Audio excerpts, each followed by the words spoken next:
me escudo en la verdad, que esa me lleva a la tumba, tengo que decir la verdad.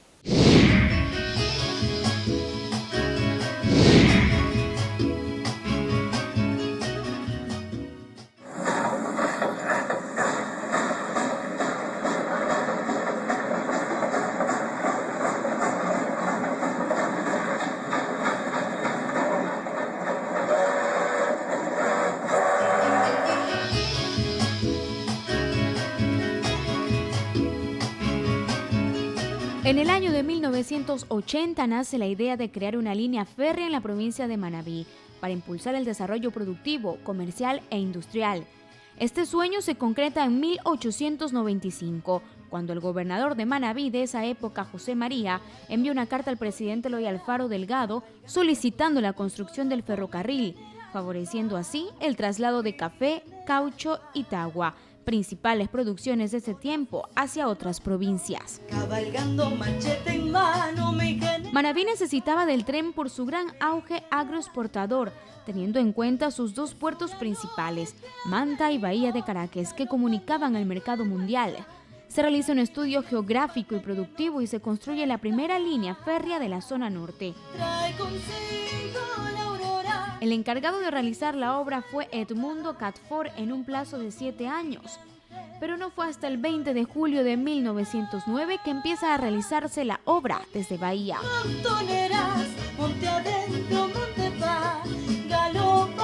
La línea del ferrocarril era la estación allí, la que iba a Manta y a Puerto Viejo.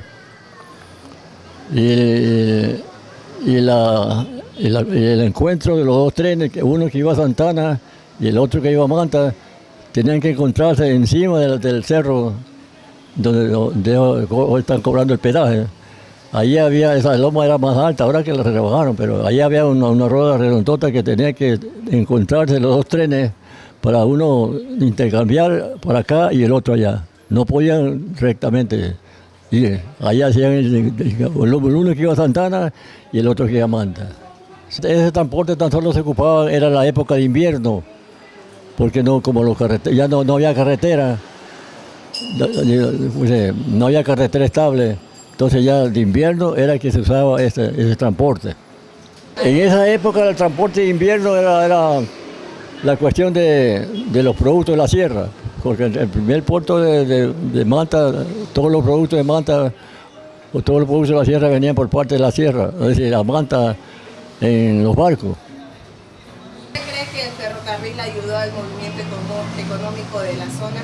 Claro, de invierno era preciso porque ya no le cuento de que como no había carretera estable, los carros los arrumaban 3 meses. Hasta después ya nuevamente de verano ya bajaba la carga porque...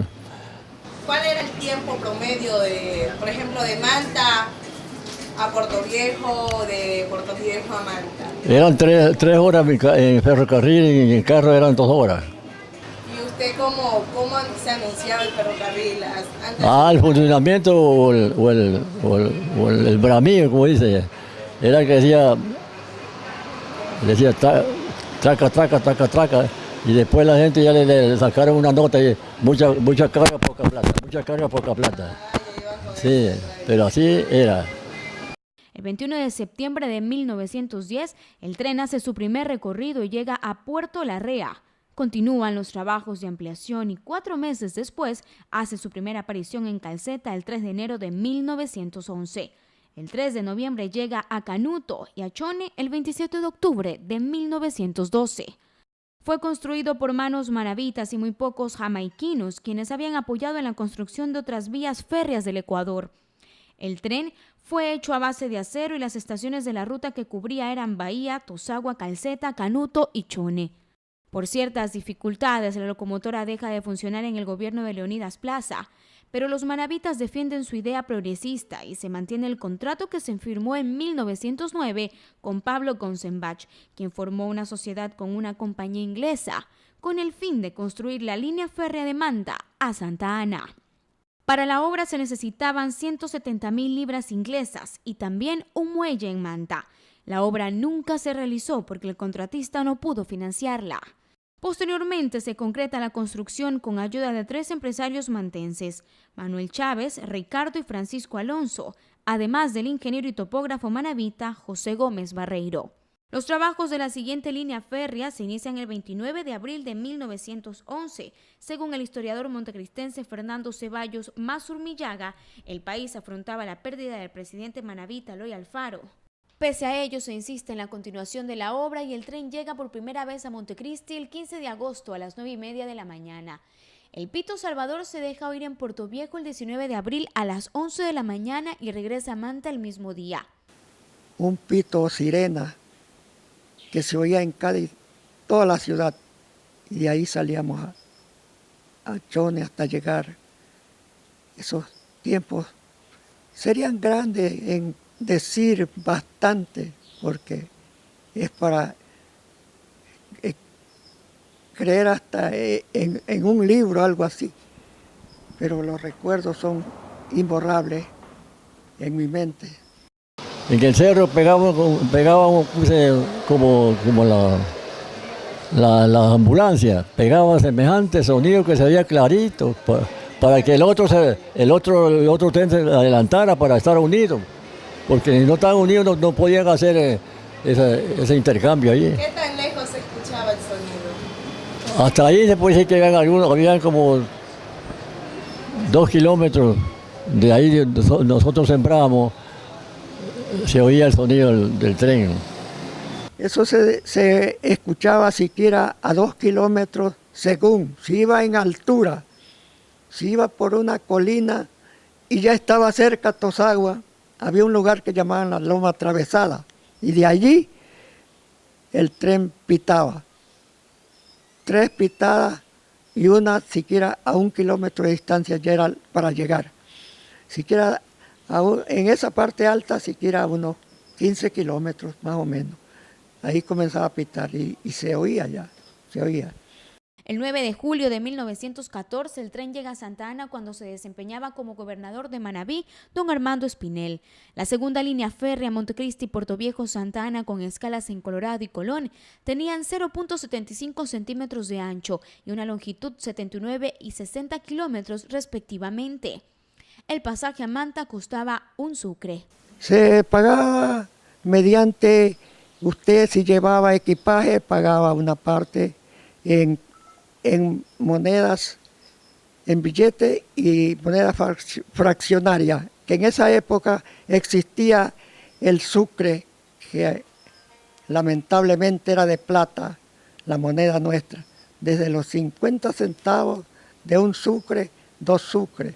Y hubo una que le decían el sol, era que valía 5 sucres. Sí, era también un transporte barato, más barato que los carros. ¿Cuál era el valor a pagar para poderse transportar? Eran 2 sucres, 2 sucres cuando el sucre valía.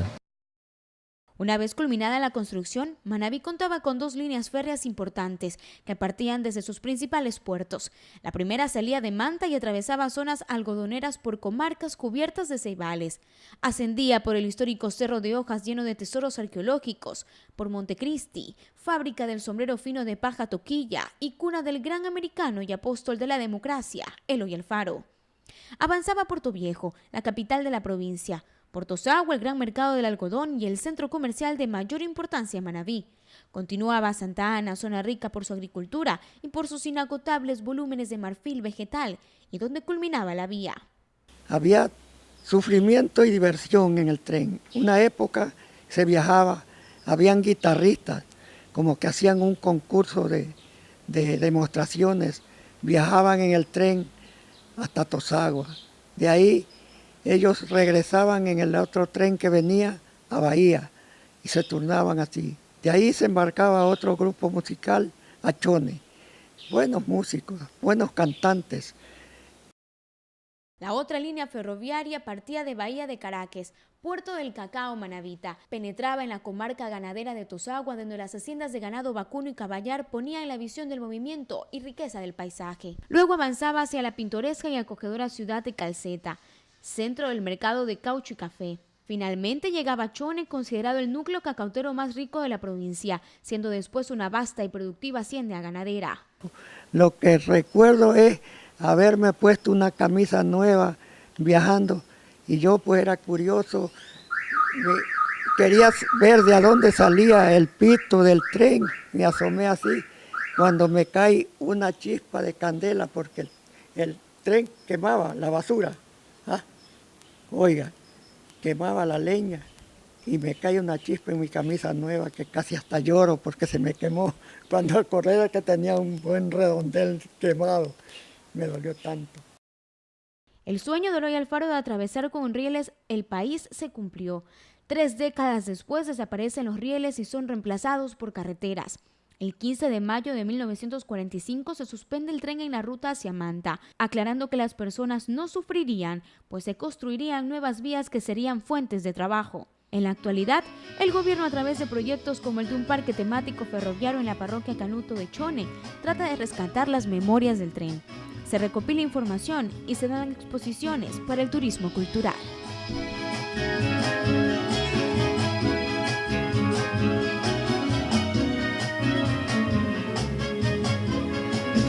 En lo alto de la cordillera, cabalgando con su